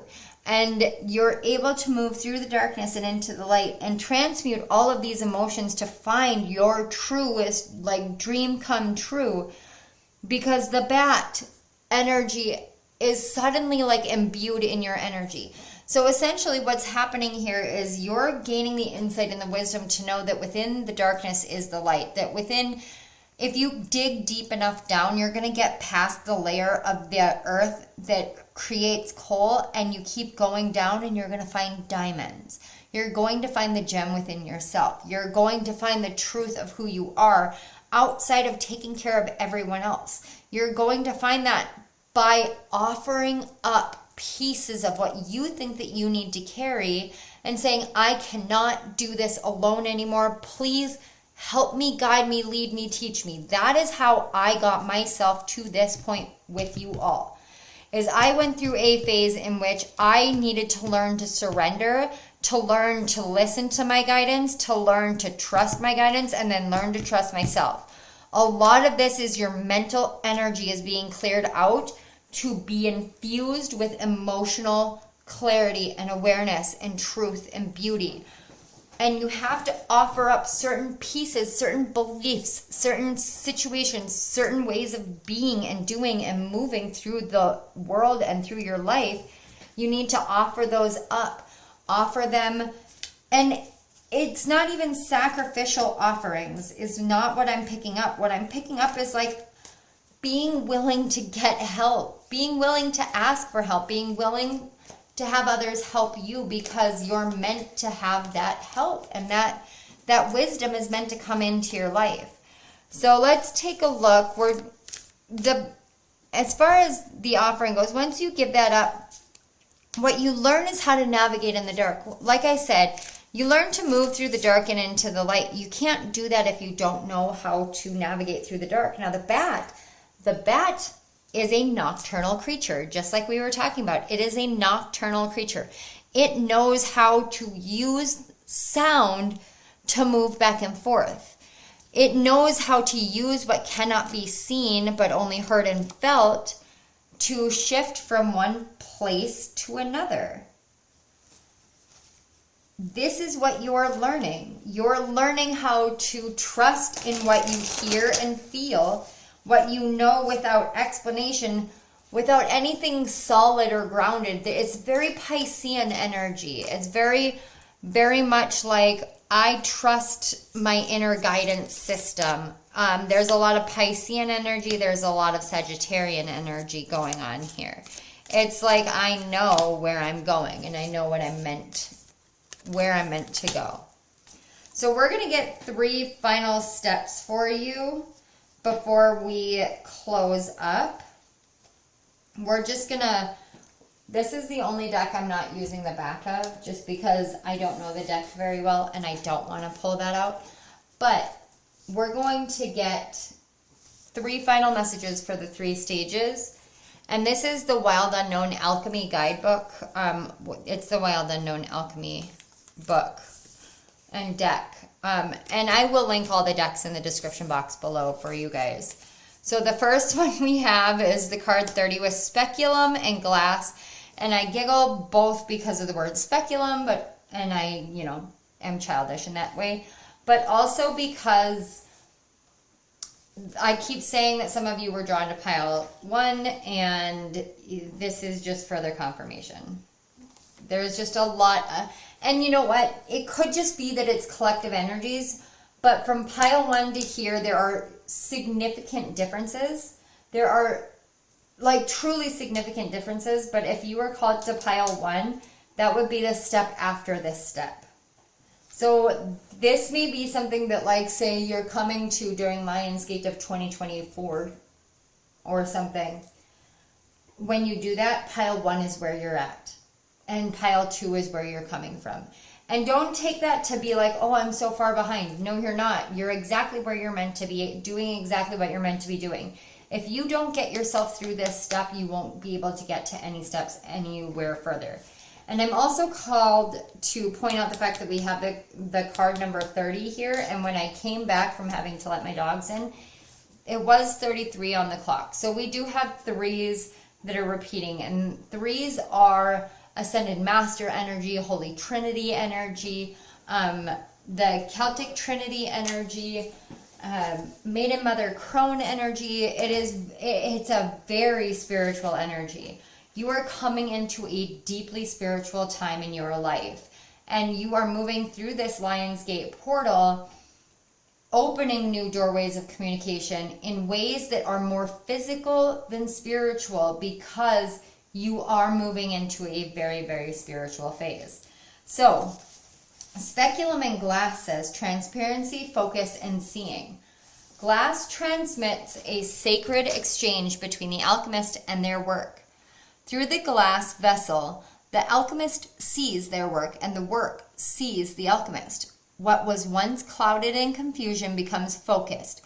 What was once veiled becomes obvious. How are you currently seeing the world? What is your perspective? The glass card can be thought of as the gift of true perception. With it, you naturally focus on what is most central in your life. All else falls into the periphery. The next right action becomes clear. Glass is fragile by nature and requires regular cleaning, so find daily practices that align your vision to what is true. It's easy to slip into an old mode of seeing, particularly someone else's, so hold steady to your new alchemical lens. Their power is mighty. If you would like to go deeper, visit Robert Smithson's sculpture Map of Broken Glass, or Atlantis, and then ponder the sand becoming glass. If you don't know how sand becomes glass, I actually talked about this with my mother-in-law when I was in Florida.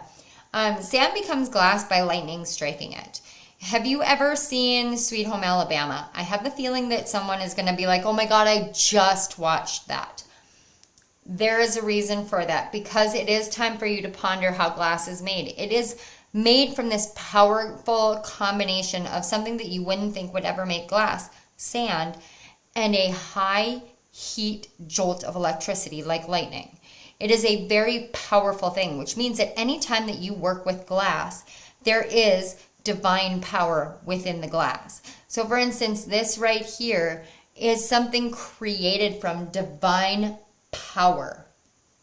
Using glass stones, for instance, is something that the ancient Egyptians, which we talked about earlier, it's something that the ancient Egyptians did on a regular basis. Glass beads in particular were seen as very spiritual, very powerful, very potent. This is also true for you. You can use glass beads. You can use manifest using glasses. Ask for help using glass. Some of you may be drawn to glass divination. I'm not entirely sure what glass divination is. It may be something that you have been thinking about making a thing. It may just be that it's something that has never been done before. That's perfectly fine too. Trust yourself. Trust your guidance. Trust where you're being led, and let yourself be led. That's another big aspect of asking for help, is being led, and knowing that it's okay to be led somewhere else by someone else, knowing that it's your truth as long as that is coming from your heart. When I say by someone else, I do mean spirit. I don't mean me. So please don't try to make this fit if it doesn't fit. That again is me asking you to please, please, please, please, please use your discernment to the maximum, please. Please, please.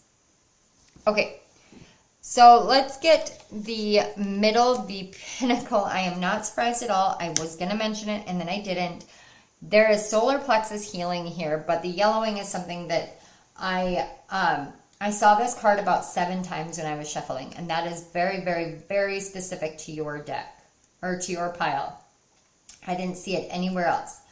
But it says Xanthosis, xanthesis and yellowing. Sorry, my nose itched.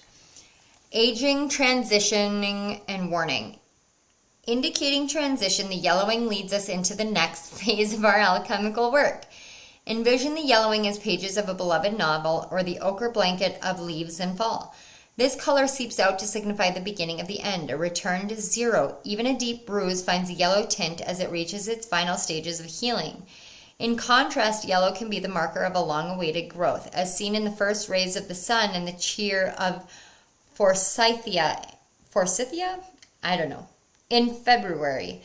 Whatever its message, yellowing tells the truth. It leads us forward. Like the vibrant canary in the mine, warning of what's to come. Take heed. The transition is here, whether by yoke or bile. How to respond is up to you. It's likely you already know. Whoa.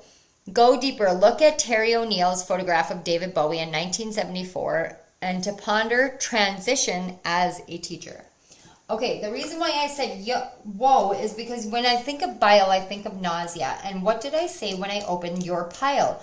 I literally felt nauseous opening your pile because it's so much up in the air. Now that transition period is where those sparks and bursts of light come in. But I told you it's time to let things drop and go and rest. So this is a huge transitionary period for you. And the yellowing only affirms that. But I am also getting this essence of, bile is the stomach, and that literally is your solar plexus. Yolk is the middle of the egg. It's the center of it.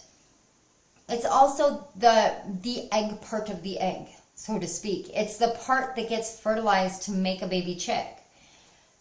We're talking about what it is at your center. It's just like the crow holding on to this little bit right here. It's holding on to what is in the center. The speculum in glass is showing you what's in the center, what's in your middle, what's in your center, the personal power that you have. This is what is transitioning, your sense of self and personal power, because you don't have to continue taking on everybody else's burdens and taking care of everything for everyone. That's not how this works anymore. It's time for you to take care of you. So let's get your final message here. We have argentum and silver. And that is the card 25. I love it. That's 7. That's a very spiritual number. Very spiritual number.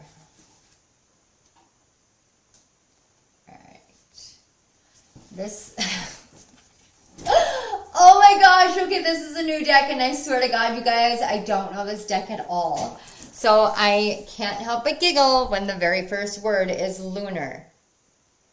Lunar, reflective, and chrome. Amidst its upper echelon status, silver shines eternally in second position. It is the lesser sibling, the one that's not quite there yet. A true alchemist does not resist this truth, but rather studies its subtle implications and its wisdom. Silver requires polishing, or the surface tarnishes over time. Mirrors require cleaning, or the image clouds and distorts, whereas gold sustains its own malleable radiance.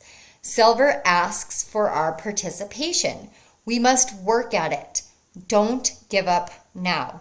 Silver wants to build relationships. Like the moon, a mirror, or a poem, let it reflect an image back. With an open heart and one more moment of willingness, the seemingly cold, stark surface of silver opens into the imaginal realm. What is there? Your own vastness?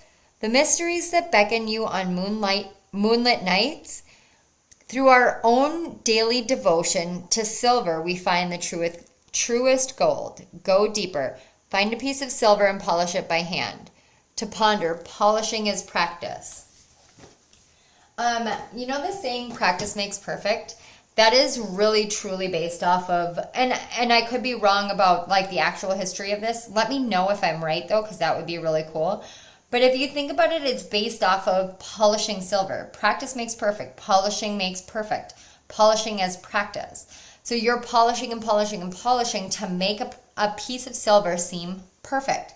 You want it to be shiny. You want it to shimmer. You want it to show all of the perfections instead of the imperfections. Now, we literally have the moon out here. We're talking about the nocturnal. We're talking about moving in a new way.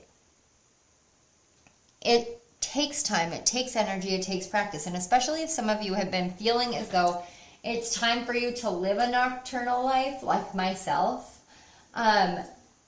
this is literally saying it's gonna take some time. It's gonna take some practice. Seeing through illusions, it's gonna take some time. It's gonna take some practice.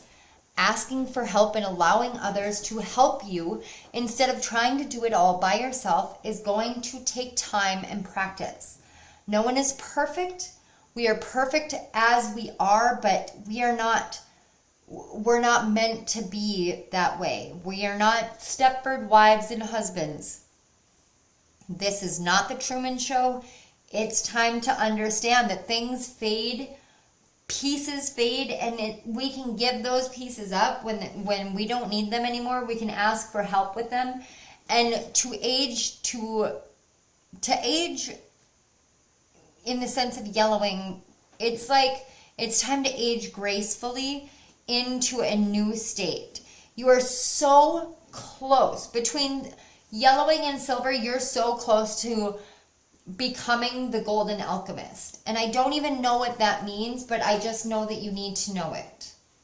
That's all I can tell you. You're so close to being the golden alchemist. Don't give up now.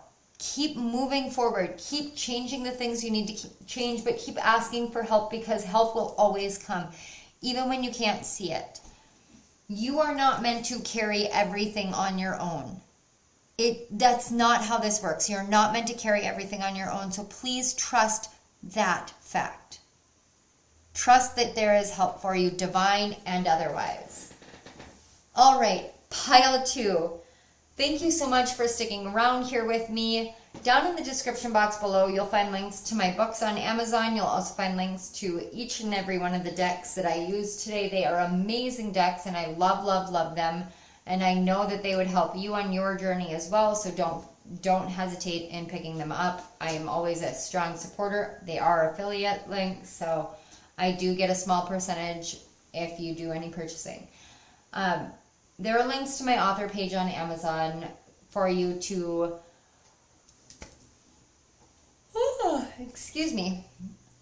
for you to check out my books. I genuinely believe that you guys should check out the book, Something Spiritually Catchy. I think it would really genuinely help you guys.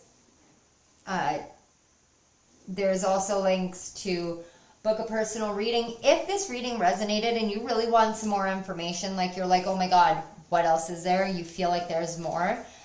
You can book a personal reading with me that is geared toward how much of this reading is meant for you specifically and how to move forward from there on a personal level. So I will take what is contained within this, and then you pay for the additional time, whether it's 15 minutes or 30 minutes, and I turn it into a personal reading. But you do get both. And I just saw 55:11 on the clock, so that may be significant for some of you. All right. Other than that, guys, please let me know down in the comment section below how you're doing. I've been gone for a while. You know I worry about you guys. You know I do. And if you're new here, I worry about you, whether you realize it or not. If you're here, even just passing by, you're part of my soul family, and I love you, and I worry. So let me know how you're doing. And I mean worry in like the cutest way imaginable. It's not the way that you would think of as worrying. It's just I want to know how you guys are doing because I care. And you should know that you are cared about and you are loved. All right. So for those of you born during Lionsgate, happy birthday. You guys are powerful beings. Thank you so much. I don't know why I needed to say that, but I just felt it. If this resonated, please hit that like button, share it out, share it with your family and friends, share it with somebody that you know could be helped. That is the purpose of these. And don't forget to subscribe to my channel and hit the little notification bell up in the corner so you don't miss any of my upcoming videos. And I do want to say thank you so much. I didn't close out pile 1s quite the way I normally would, because I wanted to close it out as a reading as a whole this time. I want to say thank you so much to every one of my subscribers. I want to say thank you so much to every one of my future subscribers. I want to say thank you to those of you who donate to my channel. I want to say thank you to those of you who share my videos, who comment, who give me the love and the support and the guidance and the clarity and all the things here just by being you and by being present. I also want to say thank you to the guides out there who have all come forward and come through today. I want to say thank you so much to Spirit. I feel truly honored and blessed to be able to be a channel for Spirit. Even if in my normal day-to-day life, this is not how I am and who I am, being able to sit here and be this person with you all makes me feel like I am truly myself. So thank you so much, Spirit, for this blessing. Thank you to you guys for being open to the blessing. So again, thank you. I will see you guys all next time. I love, love, love you guys. Bye.